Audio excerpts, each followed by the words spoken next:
Baik, selamat pagi semuanya. Pagi, Bu. Ya, semoga hari ini juga sudah siap ya, sudah siap untuk belajar dengan penuh semangat, ya, dengan penuh sukacita, supaya kita juga memiliki atau mendapatkan sesuatu yang bisa membantu proses pertumbuhan iman kita. Nah, pertemuan hari ini kita akan memasuki tema yang baru, walaupun masih dalam bab yang sama, 25 Agustus 2021. Nah, hari ini kita itu akan sampai pada bab 1, bagian D, beriman Kristiani. Ya, kita akan buka dengan doa, dan doa akan dipimpin oleh Johnson. Dan tadi Johnson sudah memilih akan berdoa secara spontan. Ya, silakan Johnson. Membaca aja, Bu. Oh, membaca saja. Ya, silakan. Sudah Bu Guru tampilkan juga. Bu Masya dan teman-teman, mari kita berdoa. Dan Bapa, dan Putra, dan Roh Kudus, amin. Amin. Bapa di surga, demikian besar kasih-Mu sehingga Engkau mengutus Putra-Mu ke dunia. Semoga melalui pembelajaran ini kami makin yakin untuk menyadarkan hidup padanya sehingga hidup kami makin menyerupai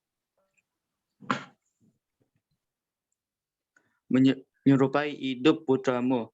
Segala puji dan sembah kami unjukkan demi kemuliaan nama-Mu kini dan sepanjang masa. Amin. Santo Dominus, doakan kami. Dan Bapa dan Putra dan Roh Kudus, amin. Amin. Terima kasih, Johnson. Nah, sekarang Bu Guru tutup dulu.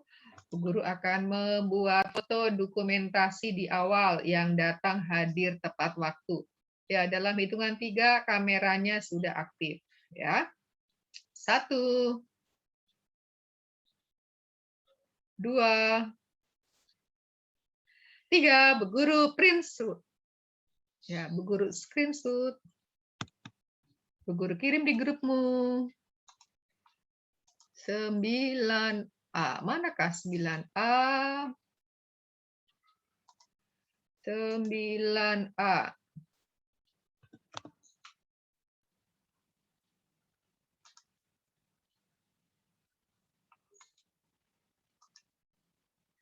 Dan diberi keterangan hadir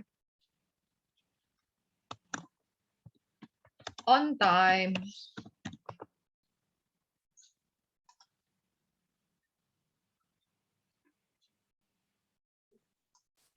Ya, sudah Bu Guru kirim di itu. Terima kasih untuk yang sudah hadir on time.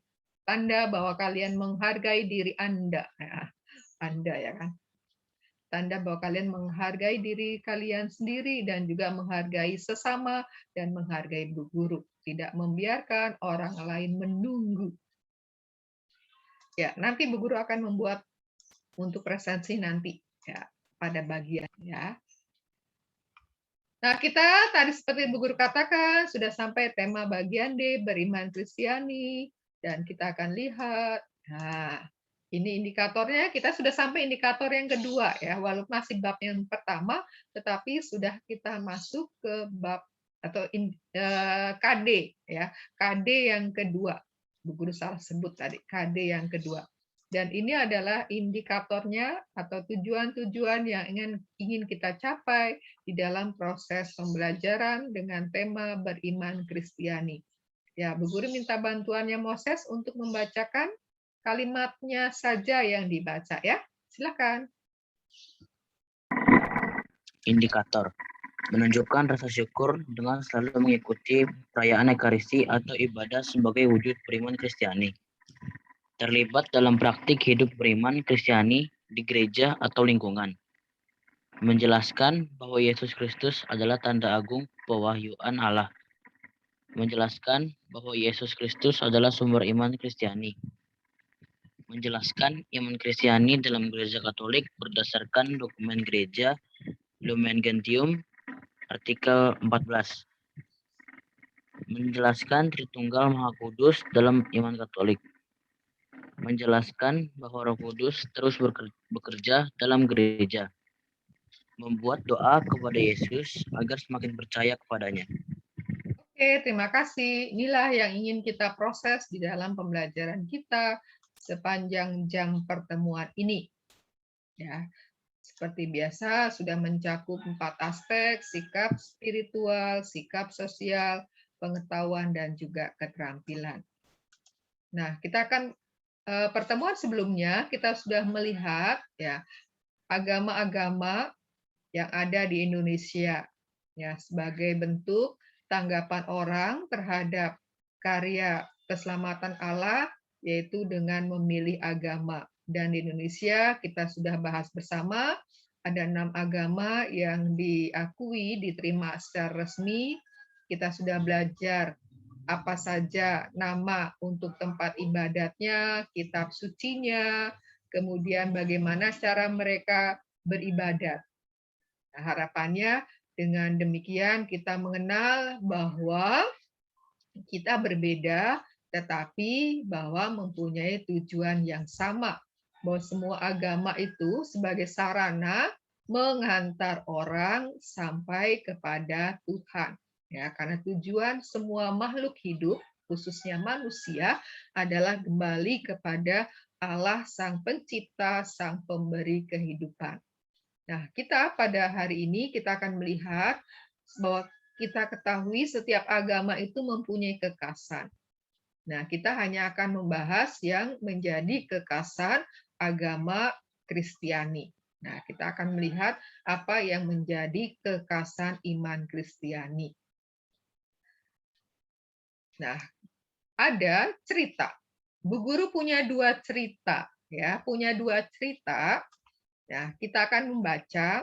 Nah, cerita pertama itu nanti bagian anak perempuan untuk menemukan apa yang menjadi pesannya. Lalu cerita kedua bagi anak laki-laki untuk menemukan apa makna dari cerita tersebut. Nah, sekarang kita akan cerita yang pertama dibaca oleh anak perempuan, ya. 2 orang baca 2 kali ya, sehingga dengan harapannya ketika semakin sering kita mendengar akan membantu kita untuk menemukan pesan apa yang ada dalam cerita tersebut. Ya. Siapa mau bantu baca orang pertama dan orang kedua? Perempuan yang ini, yang cerita ini perempuan. Siapa? Sasha? Ya. Ya, silakan. Nanti yang kedua siapa yang mengulang untuk kedua? Siapa yang bersedia? Ya, sudah Sasha dulu, nanti Bu Guru tunjuk. Rupanya ini senang untuk ditunjuk. Tuhan membutuhkan tangan dan kaki Anda. Pada Perang Dunia II, banyak kota di Jerman dibombardir oleh sekutu. Salah satu gereja di suatu kota kecil juga hancur kena bom. Sesudah perang selesai, umat di kota itu beramai-ramai membangun kembali gerejanya. Ada patung Yesus yang tersalib, yang tergantung di belakang altar, yang tidak memiliki tangan-tangan dan kakinya lagi. Umat tidak memperbaiki tangan-tangan dan kaki Yesus itu. Hanya di bawah kaki salib Yesus itu mereka mengukir huruf-huruf yang besar berbunyi, "Saya tidak punya tangan dan kaki.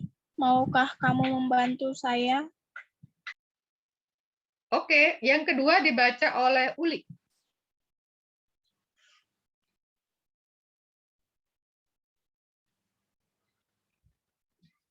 Uli.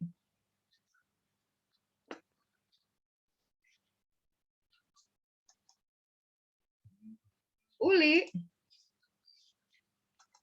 Di manakah Uli? Malah dia terpental. Kah? Nah, Ulinya malah terpental. Ya, kalau begitu dibaca oleh Yasinta. Cinta.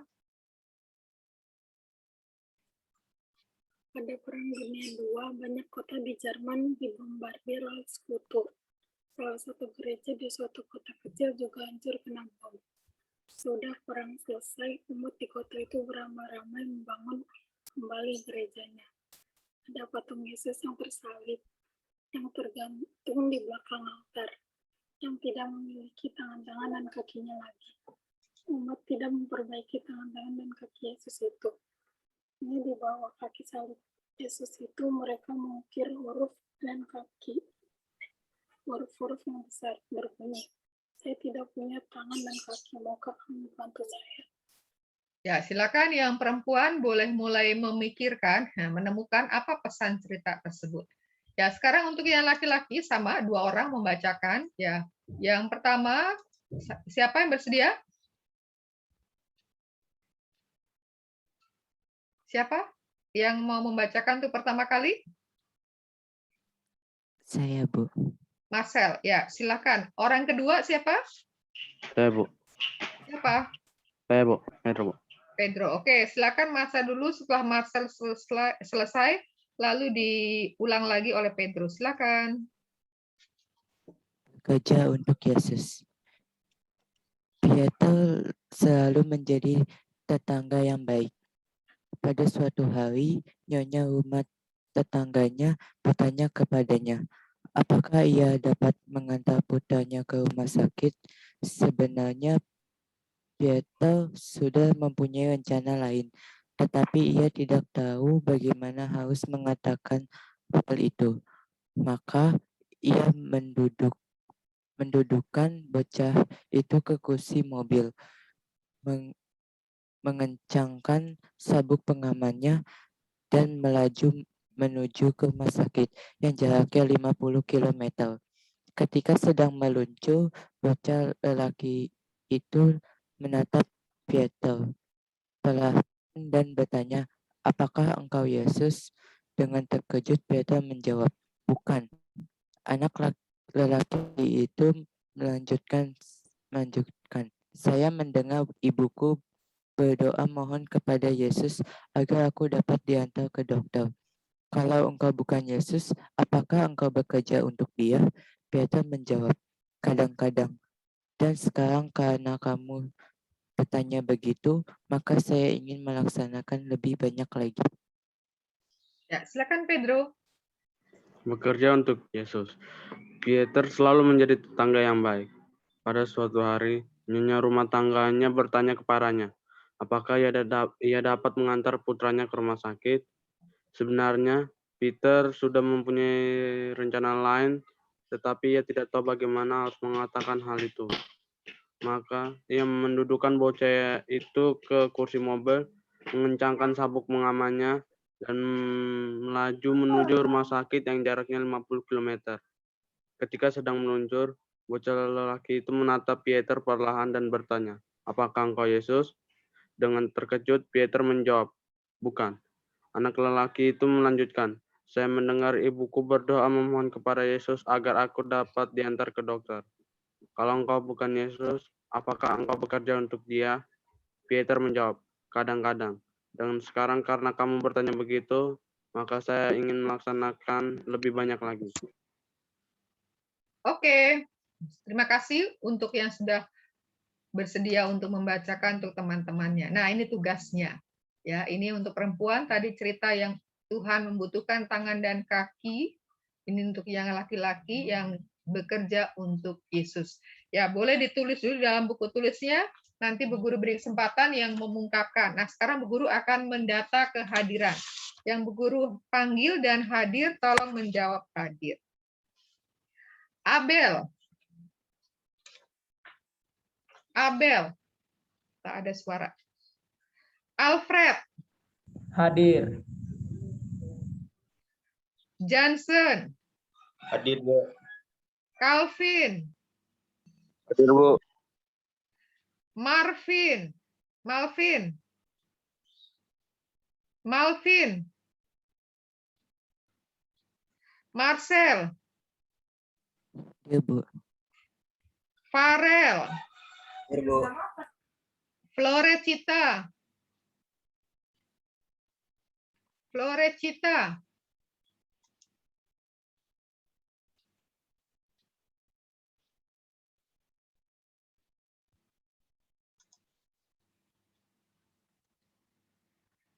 Hiskia. Hadir, Bu. Hiskia hadir. Gracia. Hadir, Bu. Yasinta. Pagi, Bu Marcel. Joel. Joel masih vaksin ya? Joyce. Ini Flore, kamu terlambat ya. Iya, Bu. Joyce. Maaf, Bu Marcel. Iya. Joyce. Joyce, hadirkah? Tak ada suara. Masih adakah Joyce? Hanya hadir di bagian awal, sekarang nggak ada lagi. Nino. Hadir, Bu. Kevin Gilbert. Hadir, Bu. Laurencia. Moses. Hadir, Bu. Novi. Hadir, Bu. Pedro. Hadir, Bu. Putri. Hadir, Bu. Ronauli. Ronauli. Ini juga hanya hadir di awal. Syasya. Hadir, Bu. Jadi yang belum itu Abel. Malvin. Ini Joyce tadi awal ada, Ronauli cuman awal ada. Ini kalau awal cuman kelihatan sebentar lalu enggak, itu ya dianggap tidak hadir kalau tidak ada keterangan ya. Oke. Ya, silakan siapa yang mengkomunikasikan, boleh perempuan, boleh laki-laki. Saya tinggal mencatat nih siapa yang yang aktif selama proses. Silakan. Ayo, Bu. Sebut nama. Tasya. Syasya, silakan.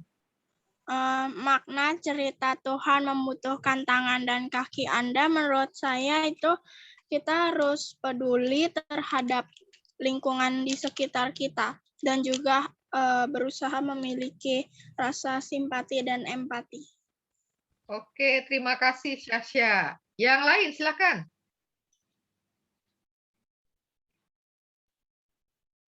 Boleh yang perempuan, boleh yang laki-laki, bebas. Siapa? Pedro, Bu. Pedro, silakan Pedro. Makna cerita bekerja untuk Yesus, kita harus lebih mementingkan kepentingan bersama kita daripada kepentingan pribadi yang hanya kepentingan sesaat. Oke, itu pendapat Pedro. Oke, yang lain lagi. Siapa? Moses, Bu. Moses, silakan Moses. Makna cerita bekerja untuk Yesus bagi saya itu kita harus saling membantu sama kita, karena dengan membantu sesama, kita juga membantu Yesus.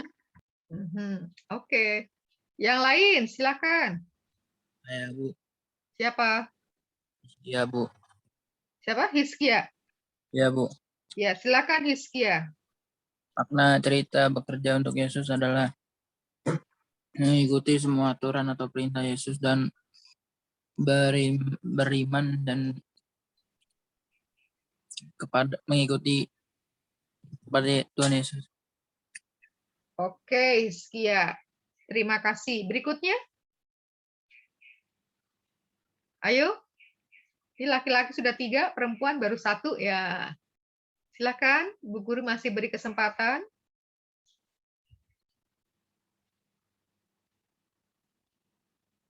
Tidak ada lagi? Kalau tidak ada lagi, Bu Guru tunjuk. Dan tentunya yang ditunjuk dengan yang spontan beda ya penilaiannya. Saya, Bu. Siapa? Putri, Bu. Putri, silakan Putri. Makna cerita Tuhan membutuhkan tangan dan kaki Anda yaitu untuk menolong sesama, Bu. Untuk menolong sesama. Oke. Siapa lagi? Nih, sudah perempuannya sudah 2, lakinya 3. Siapa lagi? Ya, berarti Bu Guru tunjuk nih. Putri, 1 lagi ya untuk yang perempuan. Ya, saya mau dengar dari Laurencia. Makna cerita Tuhan membutuhkan tangan dan kaki Anda adalah kita dapat membantu sesama atau menolong sesama dalam kehidupan sehari-hari melalui hal-hal sederhana seperti memberikan memberikan uang atau semacamnya. Sudah? Ya, sudah. Oke. Ada yang mau nambah lagi? Masih diberi kesempatan kalau ada yang mau mengungkapkan. Tidak ada. Oke. Ya. Cerita yang pertama, ya. Tuhan membutuhkan tangan dan kaki Anda. Ya. Ini Bu Guru menemukan gambar. Sebenarnya saya mau mencari itu gambar seperti yang ada di kapelnya di kapel Pratista, tapi belum berhasil menemukan. Ya, sebenarnya gambar cerita ini, ya. Saya tidak punya tangan dan kaki. Maukah kamu membantu saya? Jadi berdasarkan cerita ini, ya, kita oleh Yesus, ya, diajak untuk menjadi perpanjangan tangan Yesus, menjadi perpanjangan kaki Yesus. Untuk apa? Ya, untuk meneruskan kebaikan-kebaikan Tuhan. Kepada siapa? Kepada siapapun yang kita jumpai. Jadi bahwa di sini Yesus melibatkan kita, ya, mengundang kita untuk turut bersama dengan Yesus meneruskan kebaikan-kebaikan kepada orang lain, ya, menjadi tangan Yesus yang membantu orang miskin, ya, menjadi tangan Yesus, menjadi kaki Yesus untuk menghampiri orang-orang yang sedang putus asa, orang-orang yang sedang membutuhkan penghiburan, ya, orang-orang yang sedang dalam situasi suasana sulit, ya. Jadi kita dipakai oleh Yesus menjadi perpanjangan tangan dan kaki, ya. Lalu dalam cerita yang kedua sebenarnya senada juga sih, hampir senada dengan cerita yang pertama, bahwa di sini bahwa kita oleh Tuhan ya diajak untuk melakukan, ya, kebaikan-kebaikan, ya, diajak oleh Tuhan untuk melakukan kebaikan-kebaikan itu. Nah, ketika kita melakukan kebaikan, ya, kita sedang bekerja untuk Yesus. Ya, seperti tadi menjadi perpanjangan tangan Yesus, menjadi perpanjangan kaki Yesus. Dan ketika kita melakukan kebaikan karena kita mau bekerja untuk Yesus, maka orang bisa melihat bahwa dalam diri kita ada Yesus, ya. Dalam diri kita ada Yesus. Maka tadi ada anak yang dibantu oleh Peter, dia mengatakan, apakah engkau Yesus? Jadi bahwa anak kecil itu melihat bahwa dalam diri Peter itu hadir Yesus yang memberi bantuan, yang memberi pertolongan, ya.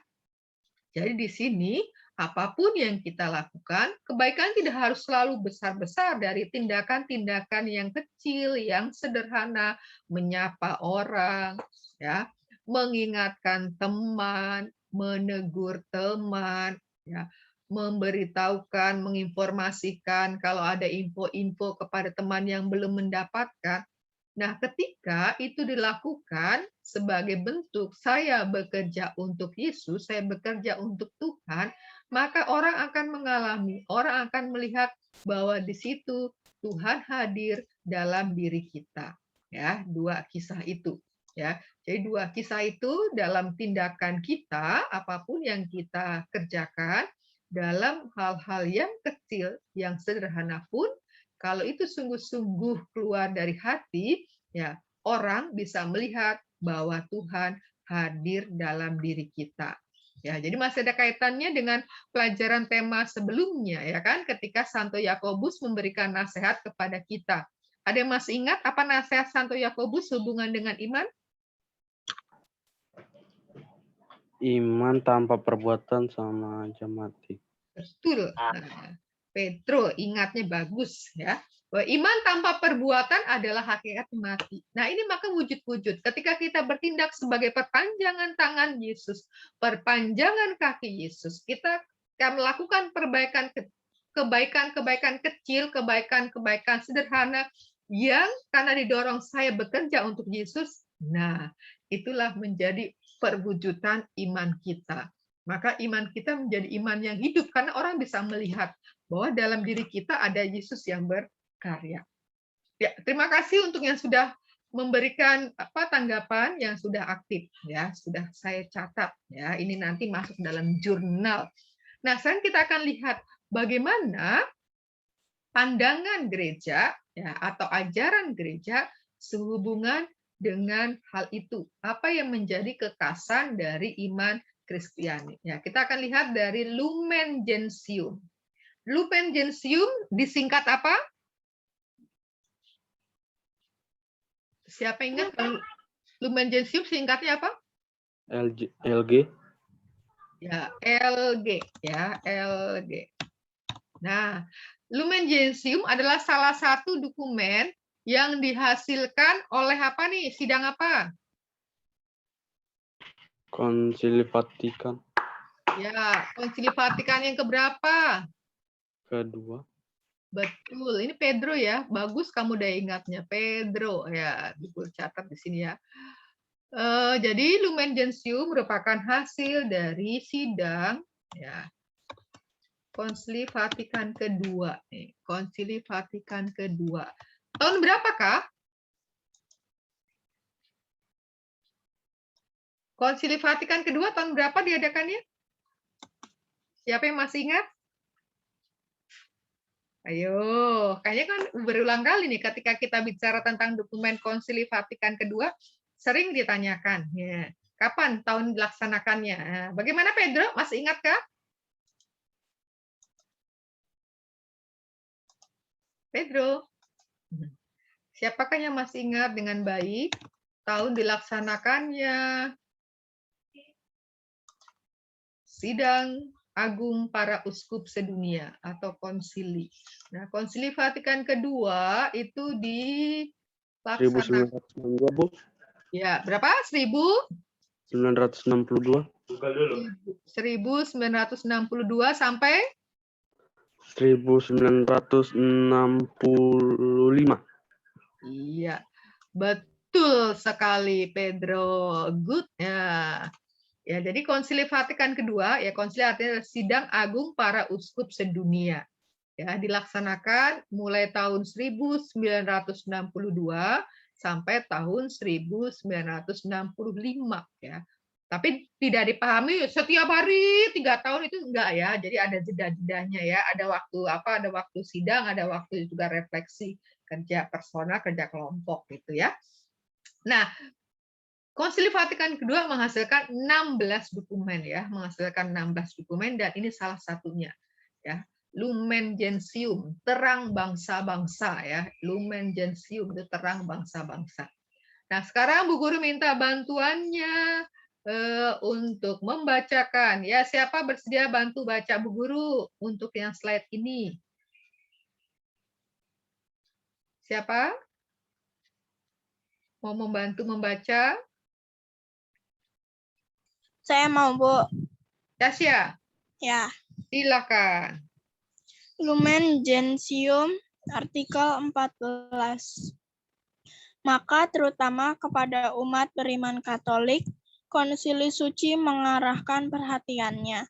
Berdasarkan kitab suci dan tradisi, Konsili mengajarkan bahwa gereja yang sedang mengembara ini perlu untuk keselamatan, yakni Kristus. Ia hadir bagi kita dalam tubuhnya, yakni gereja. Dengan jelas-jelas menegaskan perlunya iman dan baptis. Kristus sekaligus menegaskan perlunya gereja, yang dimasuki orang-orang melalui baptis bagaikan pintunya. Maka dari itu, andai kata ada orang yang benar-benar tahu bahwa gereja Katolik itu didirikan oleh Allah melalui Yesus Kristus sebagai upaya yang perlu, namun tidak mau masuk ke dalamnya atau tetap tinggal di dalamnya, ia tidak dapat diselamatkan. Oke.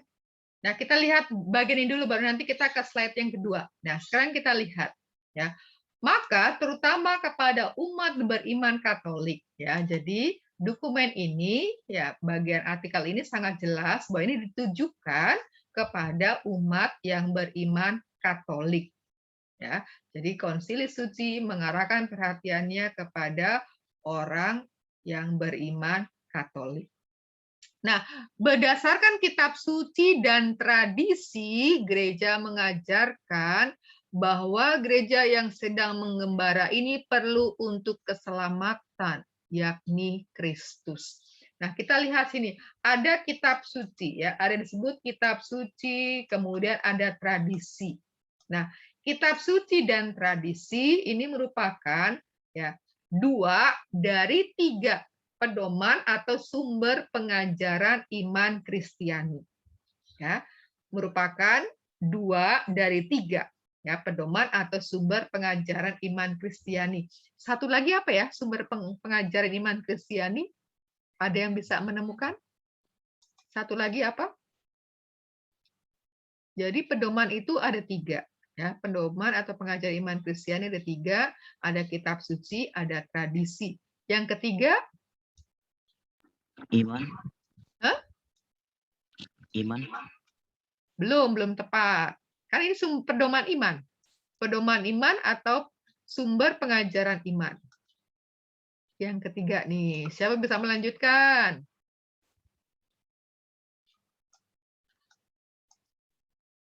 Ya, siapa bisa melanjutkan? Apa nih?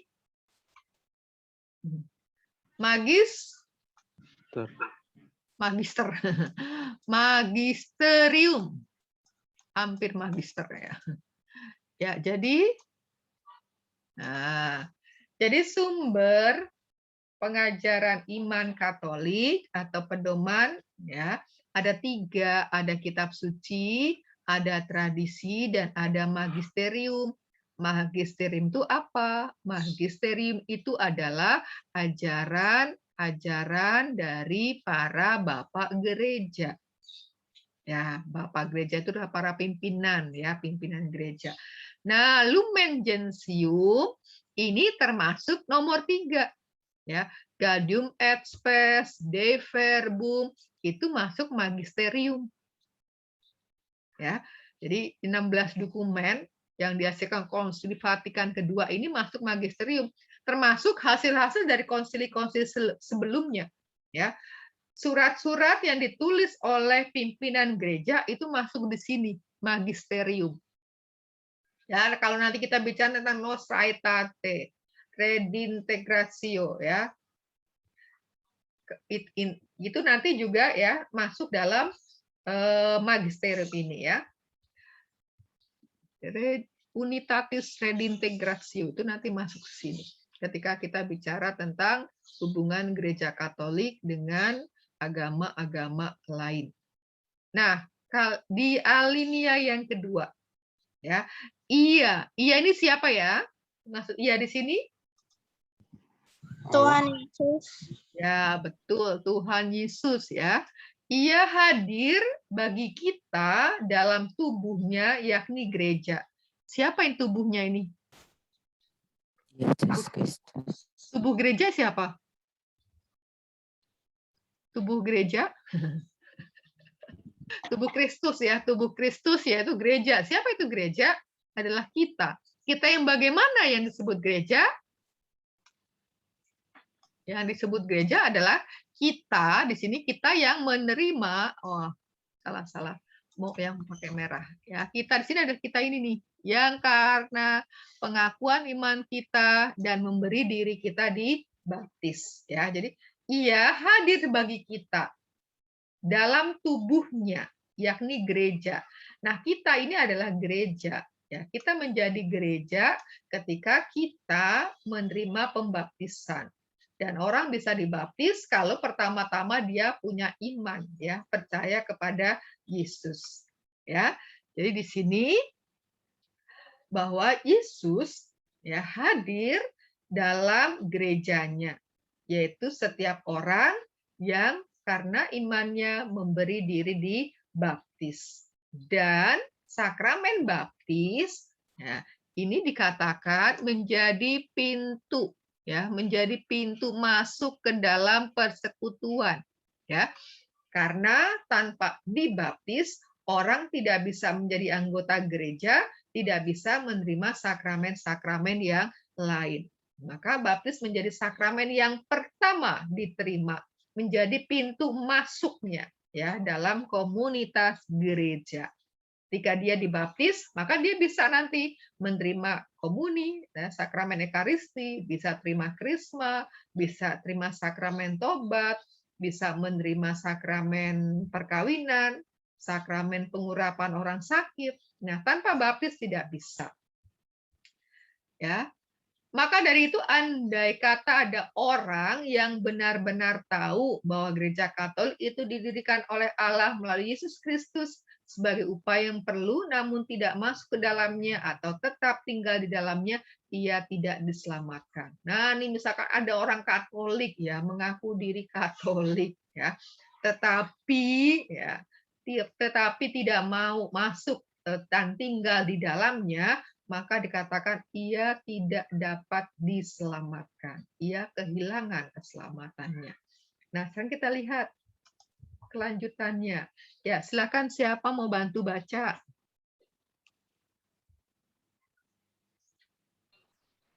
Saya, Bu. Siapa? Pedro, Bu. Pedro, silakan. Dimasukkan sepenuhnya ke dalam serikat gereja, mereka yang mempunyai Roh Kristus menerima baik seluruh tata susunan gereja serta semua upaya keselamatan yang diadakan di dalamnya. Dan di dalam himpunannya yang kelihatan digabungkan dengan Kristus yang membimbingnya melalui imam agung dan para uskup dengan ikatan-ikatan ini, yakni pengakuan iman, sakramen-sakramen, dan kepemimpinan gereja ini serta persekutuan. Tetapi tidak diselamatkan orang-orang yang meskipun termasuk anggota gereja yang tidak bertambah dalam cinta kasih. Jadi yang dengan badan memang berada dalam pengakuan gereja, melainkan tidak dengan hatinya. Pun hendaklah semua putra gereja menyadari bahwa mereka menikmati keadaan yang istimewa itu bukan karena jasa-jasa mereka sendiri, melainkan berkat rahmat Kristus yang istimewa pula. Dan bila mereka tidak menanggapi rahmat itu dengan pikiran, perkataan, dan perbuatan, mereka bukan saja tidak diselamatkan, malahan akan diadili lebih keras. Para calon baptis yang karena dorongan Roh Kudus dengan jelas meminta supaya dimasukkan ke dalam gereja karena kemauan itu sendiri sudah tergabungkan padanya. Bunda gereja sudah memeluk mereka sebagai putra-putrinya dengan cinta kasih dan perhatiannya. Oke, terima kasih Pedro. Nah, sekarang kita lihat lagi di kalimat yang pertama, dimasukkan sepenuhnya ke dalam serikat gereja mereka yang mempunyai Roh Kristus. Nah, mereka ini siapa? Ingat tadi, ini mereka ini siapa yang dimaksud mereka di sini? Nih. Siapakah mereka ini? Manusia. Ya manusia, betul manusia. Tapi manusia yang bagaimana yang dimasuk mereka yang masuk dalam serikat gereja itu? Yang memiliki iman dan sudah dibaptis. Betul. Ya, jadi mereka sini tadi yang sudah menerima sakramen baptis. Jadi karena mereka menyatakan iman kepercayaannya kepada Yesus, lalu memberi diri mereka dibaptis. Mereka inilah yang masuk dalam serikat gereja, masuk dalam persekutuan gereja, masuk menjadi anggota gereja. Ya. Nah, mereka yang karena Roh Kristus itu ya, yang menyatakan imannya lalu dibaptis, dikatakan di sini menerima baik seluruh tata susunan gereja. Jadi menerima apapun yang ada di dalam gereja Katolik. Ya, karena dibimbing oleh imam agung dan juga para uskup. Imam agung ini siapa ya? Imam agung ini dipimpin oleh dan para uskup. Dengan ikatan-ikatan. Nah, ada ikatan yang menyatukan mereka. Nah, apa saja ikatan yang menjadi pemersatu mereka itu? Siapa jeli menemukan apa saja ikatan-ikatan yang menyatukan mereka itu? Pengakuan iman, sakramen-sakramen, dan kepemimpinan gereja, serta persekutuan. Betul. Good. Nih. Ya. Pengakuan iman, sakramen-sakramen, dan kepemimpinan gereja nih serta persekutuan, ya, koinonia. Inilah yang menjadi ikatan-ikatan, ya, yang menjadikan mereka sebagai satu komunitas gerejani. Ya, ada pengakuan iman atau kredo. Florecita hafal kredo? Aku percaya hafal? Hafal, Bu. Ya, kredo itu bahasa Latin, Bu. Sebenarnya bahasa Latin sama juga dengan bahasa Italia itu kredo itu aku percaya, credere ya, aku percaya, credo, aku percaya. Kalau kita bersama noi ya, crediamo, karena saya credo itu saya percaya. Ya, kalau yang Protestan itu di pengakuan iman rasuli ya. Farel hafal nggak pengakuan iman rasuli? Hampir mirip ya, sebenarnya hampir mirip ya. Itu yang Protestan harap ingat pengakuan iman rasulinya, yang Katolik ingat kredonya. Aku percaya atau syahadat. Lalu sakramen-sakramen. Ada berapa sakramen dalam gereja Katolik? Ada 7. Ada 7. Betul. Kepemimpinan gerejani ya, ada hierarki gerejani itu dari uskup ya, dari uskup sampai ke bawah ya. Dan dari uskup itu ada yang memimpin yang disebut dengan paus. Paus itu juga adalah uskup, yaitu uskup kota Roma. Dan persekutuan ya, ikatan persaudaraan ya, kebersamaan dengan jemaat itu menjadi pengikat ya, pengikat warga gereja. Ya, tapi kata-kata ini loh, ada kata-kata yang keras. Nah, siapa bisa menginterpretasikan? Tetapi tidak diselamatkan orang yang meskipun termasuk anggota gereja, namun tidak bertambah dalam cinta kasih. Jadi yang dengan badan memang berada dalam pangkuan gereja, melainkan tidak dengan hati. Waduh, ungkapan ini. Siapa yang mau mencoba memberikan pendapatnya, interpretasi dari kalimat ini? Nah, siapa mau mencoba?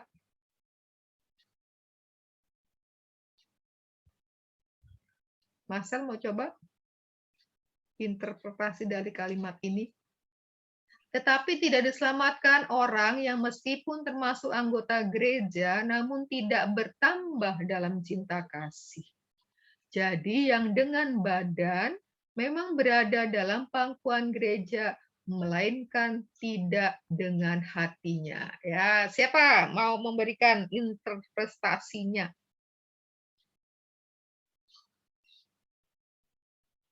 Bisa dikaitkan itu dengan apa? Dengan nasihatnya Santo Yakobus.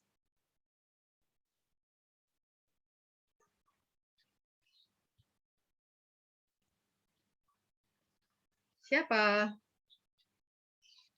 Saya mau coba, Bu. Silakan, Syasya. Pesan Santo Yakobus kan iman tanpa perbuatan itu sama dengan mati. Jadi kalau ini tuh sama aja kalau kita cuma ngelakuin perbuatannya tapi tidak dengan cinta kasih sama aja mati dan juga tidak diselamatkan. Tapi kalau dengan perbuatan yang baik dan juga melakukannya dengan cinta kasih, itu imannya hidup. Menurut saya gitu. Oke, terima kasih Syasya. Yang lain ada yang mau coba? Ada yang mau mencoba? Belum berani ya? Nggak usah takut salah. Nanti kita simak baik. Nah, nanti kita Pak Pedro. Ya, silakan Pedro. Dia menyebut dirinya Katolik tapi tidak mengimani imannya sebagai iman Katolik, Bu. Orang yang mengaku Katolik tapi tidak mengimani. Ya. Tapi cukup aja dengan mengimani? Mengimani dan cinta kasihnya kepada iman Katolik. Seperti apa? Nah, kita lihat ya. Mungkin maksudnya Pedro ini demikian dengan Syasya tadi ya. Mau berkatakan bahwa orang yang walaupun dia mengaku sebagai orang Katolik, ya, tetapi tidak bertambah dalam cinta kasih atau tidak mewujudkan imannya itu dalam perbuatan-perbuatan kasih. Ya, itu sama dengan orang yang mengaku, saya Katolik loh, di KTP saya tertulis saya Katolik, tapi saya tidak menjalankan apa yang menjadi kewajiban-kewajiban, apa yang seharusnya saya lakukan. Ya, tidak melakukan tindakan-tindakan kasih. Ya, itu sama saja itu agama KTP. Ya, saya ngaku doang Katolik, saya ngaku beriman Katolik, tetapi hanya dengan mulut, dengan kata-kata, tidak dengan hati. Ya, kalau orang beriman dengan hatinya, maka dia akan melakukan, mewujudkan imannya itu dalam tindakan. Maka orang itu yang mewujudkan imannya dalam tindakan-tindakan dapat dikatakan imannya itu bertumbuh. Karena tindakan-tindakan itu kan waktu itu sudah kita lihat ya kepada Tuhan, ya maka melalui berbagai macam bentuk peribadatan, kemudian kepada sesama dalam bentuk aneka perbuatan baik, ya juga kepada diri sendiri, bagaimana saya menyayangi diri sendiri, bagaimana saya membina diri saya sendiri. Nah itu orang yang demikian maka dia bertambah dalam cinta, ya dalam iman, ya karena kan dalam surat Santo Paulus ada 3 keutamaan kan, ada iman, harapan, dan kasih, dan yang terbesar adalah kasih. Maka kita diharapkan ya orang yang bertumbuh dalam iman, bertumbuh dalam harapan, diharapkan dia mewujudkannya dalam tindakan-tindakan kasih, perbuatan-perbuatan yang nyata, perbuatan-perbuatan yang konkret. Karena apa? Ketika orang mengaku diri sebagai orang beriman Katolik, ya, atau orang mengaku murid Yesus nih, tetapi tidak melakukannya, tong kosong nyaring bunyinya, seperti nasihat Santo Yakobus minggu lalu yang kita pelajari. Maka dikatakan juga di sini, ya, bahwa mereka menikmati keadaan pun hendaklah semua putra gereja menyadari bahwa mereka menikmati keadaan yang istimewa itu bukan karena jasa-jasa mereka sendiri, melainkan berkat rahmat Kristus yang istimewa pula. Ya, sebenarnya orang itu yang sudah beriman itu kan menerima panggilan, menerima anugerah. Iman itu adalah anugerah. Harusnya karena sebagai anugerah itu juga disalurkan, ya, bukan ditahan untuk dirinya sendiri. Nah, kalau ditahan untuk diri sendiri ya ini hanya beriman dengan badan tetapi tidak dengan hati. Ya. Melainkan berkat rahmat Kristus istimewa pula, dan bila mereka tidak menanggapi rahmat itu dengan pikiran, perkataan, dan perbuatan, mereka tidak diselamatkan. Malahan akan diadili lebih keras. Ya, karena apa?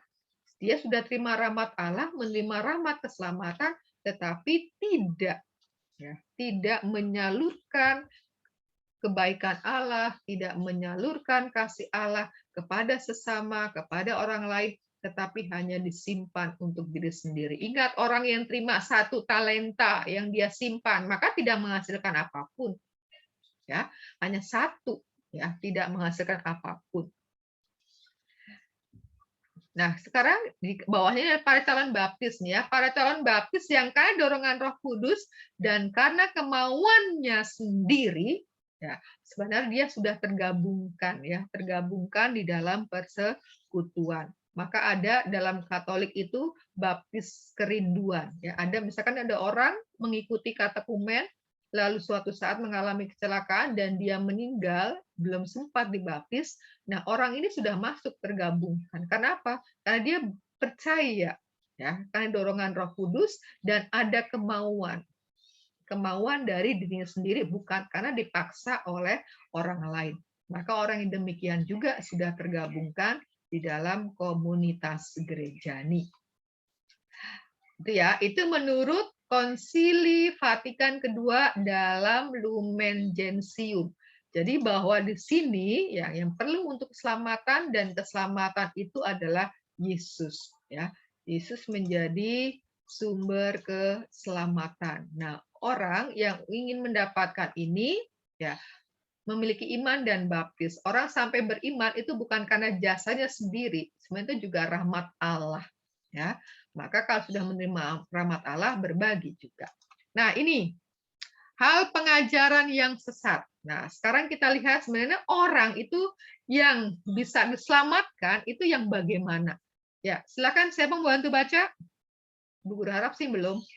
Silakan siapa? Ya, Bu. ada Tracy, ada Marcel. Nah, siapa nih? Marcel aja nggak apa-apa. Ya, silakan Marcel. Pengajaran yang sesat. Matius 7 ayat 21 sampai 24. Setiap orang yang berseru kepadaku, Tuhan, Tuhan, akan masuk ke dalam kerajaan surga, melainkan dia yang melakukan kehendak Bapa-Ku yang di surga. Pada hari terakhir banyak orang akan berseru kepadaku, Tuhan, Tuhan, bukakanlah kami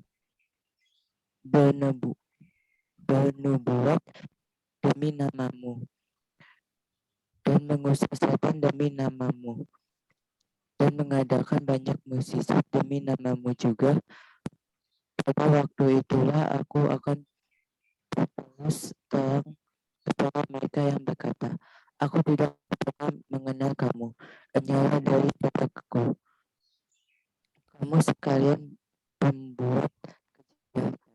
Setiap orang yang mendengar perkataanku ini dan kulakukannya, ia sama dengan orang yang bijaksana, yang mendirikan rumahnya di atas batu.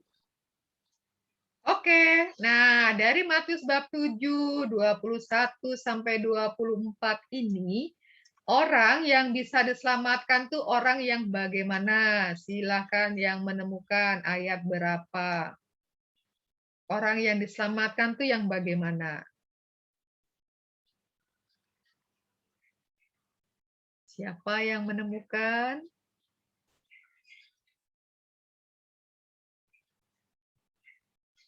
Siapakah yang diselamatkan menurut Matius bab 7, 21 sampai 24? Floresita. Ya, silakan Floresita.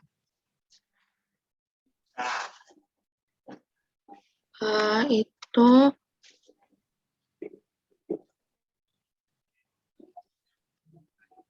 ayat berapa? ayat 21. Ayat 21. Cukup 21 atau ada ayat yang lain? 24. Ayat 21. Ayat 24. Yang lain setujukah? 24, Bu. Petro hanya 24, 21-nya enggak? Saya ayat 24, Bu. 24, 21-nya tidak? Belum, Bu. Belum. Yang lain lagi? Siapa lagi? Atau ada lain ayat? Kan ada itu yang kalau Flore menemukan ayat 21, 24. Kalau Pedro dengan Casya ayat 24. Yang lain? Ada lagi ayat yang lainnya?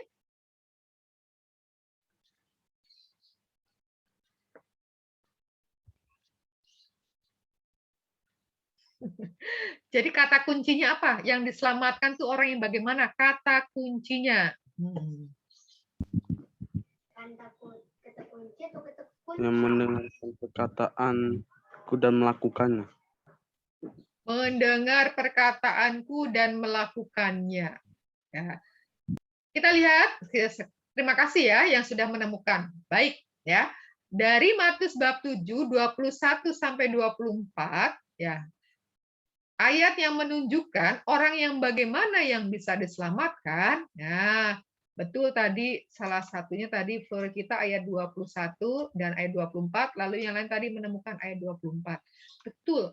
Dalam dua ayat ini dengan sangat jelas disebutkan bahwa dia yang melakukan kehendak Bapakku yang di sorga. Di sini yang mendengarkan perkataanku dan melakukannya. Ya, jadi bahwa orang yang diselamatkan itu tidak hanya cukup berseru Tuhan, Tuhan, tidak berseru saya orang Katolik, ya, tidak hanya percaya, oh saya percaya kepada Tuhan, tidak cukup itu. Tetapi bahwa kepercayaannya itu harus diwujudkan dalam tindakan-tindakan yang nyata, tindakan-tindakan kasih yang konkret. Ya. Nah, ketika orang itu melakukan tindakan-tindakan yang kasih, dia sebenarnya sedang melakukan kehendak Tuhan. Ya kan? Perintah Tuhan kan perintah cinta kasih kan? Kasihilah Tuhan Allahmu dengan segenap hatimu, hatimu, dengan segenap jiwamu, dengan segenap agamu, akal budimu, dengan segenap kekuatanmu, kan?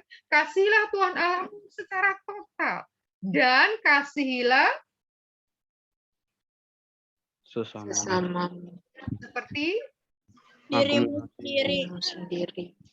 Jadi ketika kita melakukan perbuatan kebaikan, ya, ketika kita melakukan kebaikan-kebaikan, kita itu sedang melakukan kehendak Allah. Ya, jadi bahwa hukum kasih melakukan kehendak Allah itu tidak cukup, itu tadi yang berseru, Tuhan, Tuhan, saya percaya kepadamu, Tuhan, Tuhan, saya menyayangimu. Tapi nggak mewujudkan tindakannya, tidak cukup.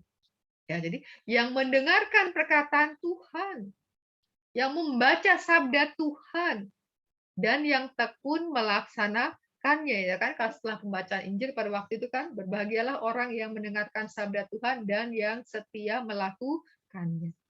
Nah, itulah orang yang dapat diselamatkan.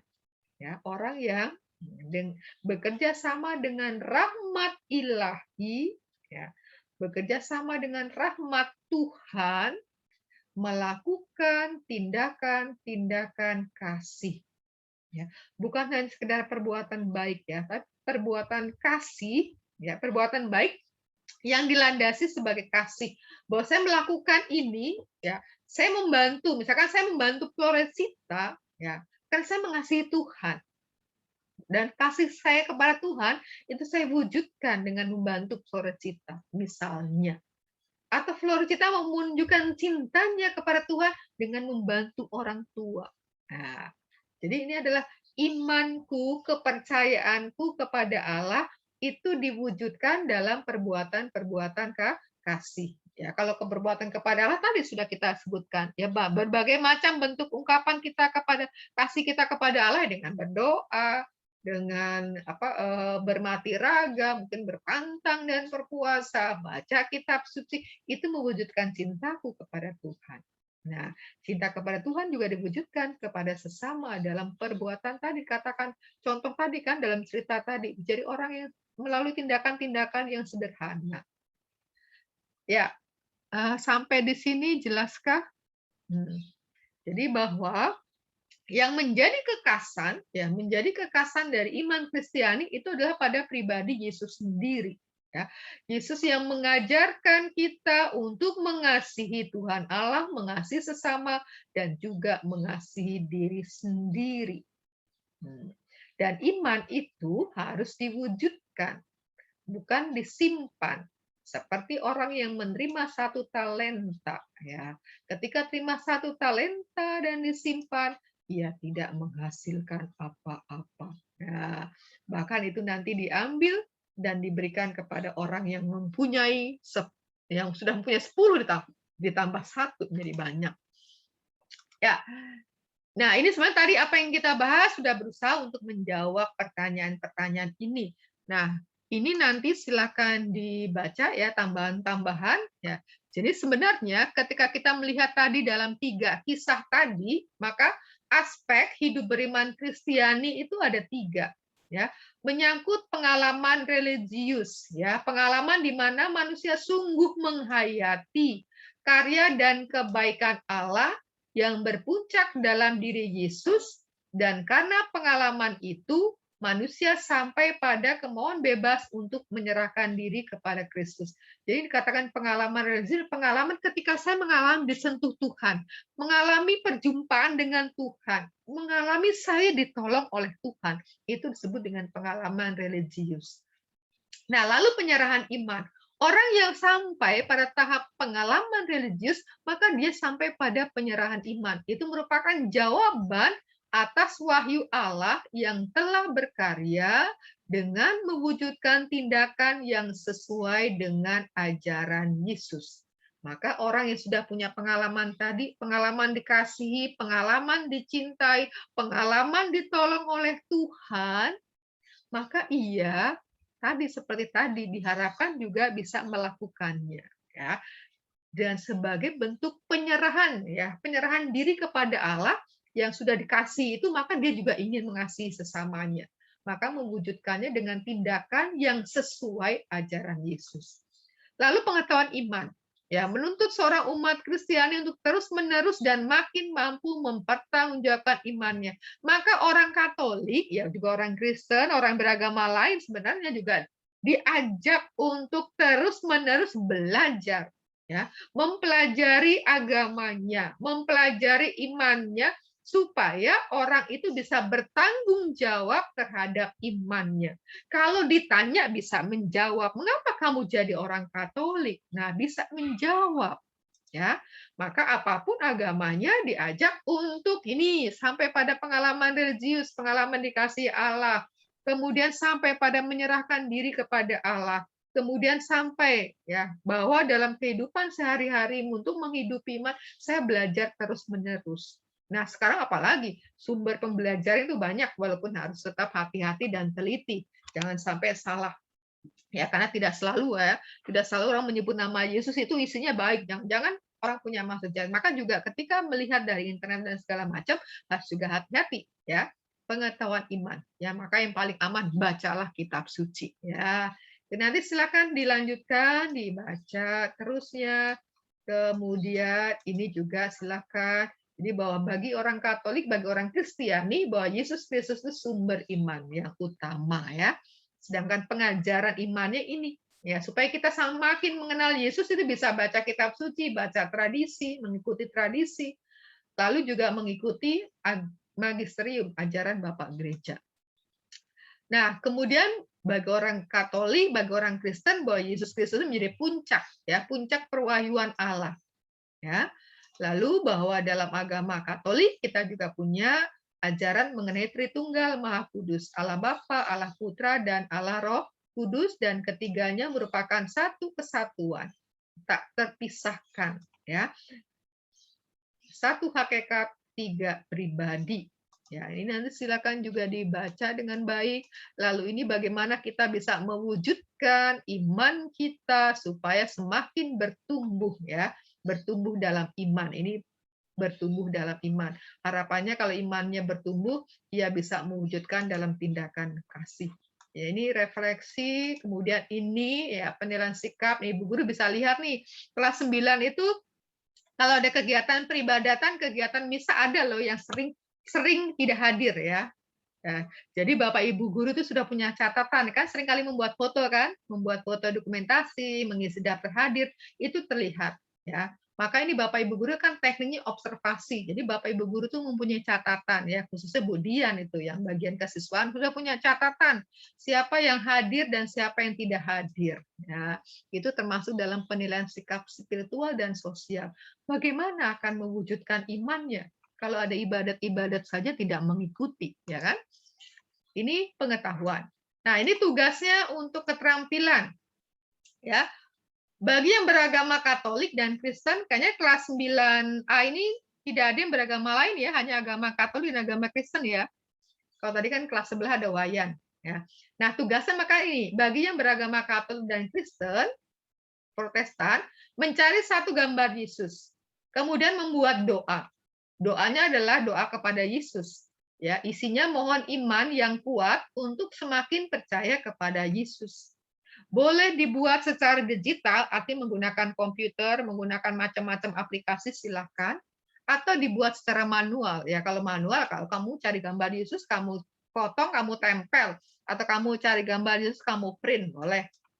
Nah, ini contohnya. Ini ya, contohnya doa kepada Yesus. Mohon iman yang kuat untuk semakin percaya. Kamu cari gambar bebas. Banyak sekali gambar Yesus, ya.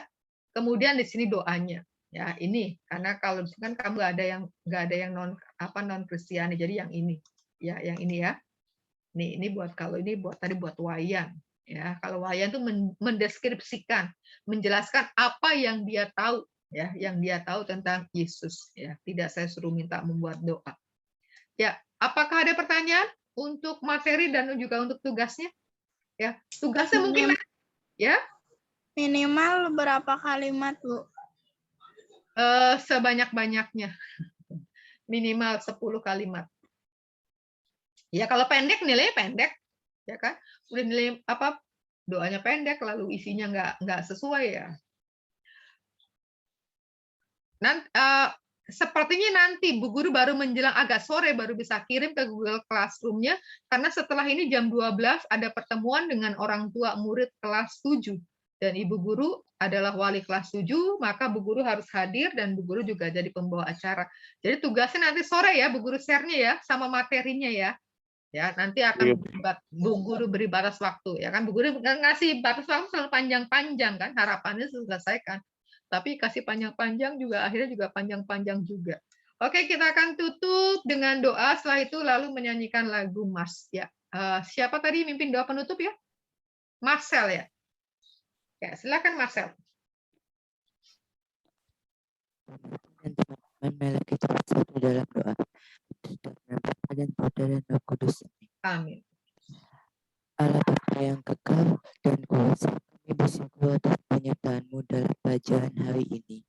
Semoga karena bimbingan-Mu, kami semakin mengimani Kristus sebagai pedoman hidup kami. Kami menjadi panjangan tangan dan kakinya dalam mewartakan keselamatan bagi semua orang. Puji dan semua kami tunjukkan ke dalam kuasa tangan-Mu. Amin. Santo Antonius, doakanlah kami. Dalam nama Bapa dan Putra dan Roh Kudus. Amin. Terima kasih Marcel. Nah, sekarang silakan duduk dengan sikap yang baik. Kita nyanyikan bersama Mars SMP Santo Antonius.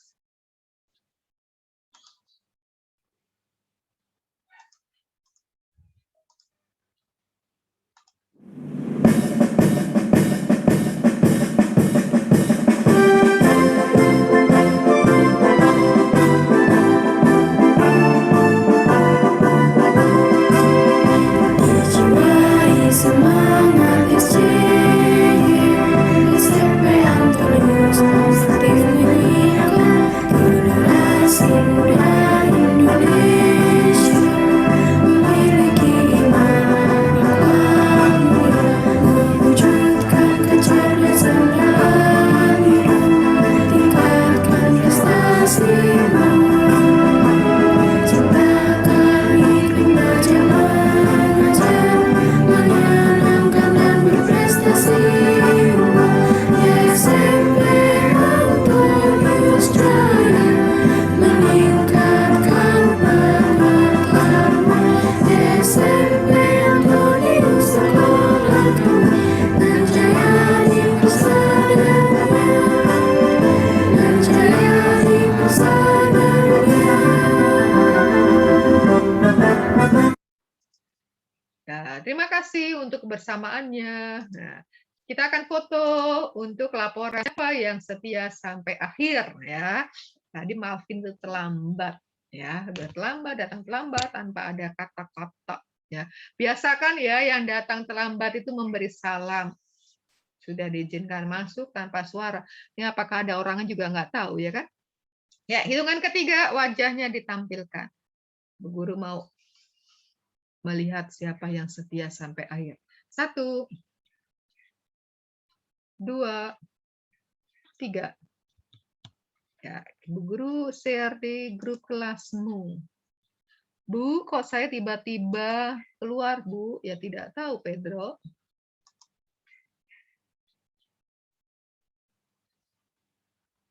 Setia sampai akhir. Ini kan penghargaan juga, pengakuan ya. Tadi datang yang on time, ini yang setia sampai akhir. Ini juga bentuk penghargaan, kasih foto. Oke, terima kasih untuk kebersamaannya. Sampai jumpa lagi di pertemuan berikutnya. Vivat Cor Jesu. Terima kasih, Bu. Terima kasih, Bu. Terima kasih, Bu. Ya. Terima kasih, Bu. Terima kasih Bu Marcel. Oke. Terima kasih, Bu. Sama-sama. Bu Guru tutup ya.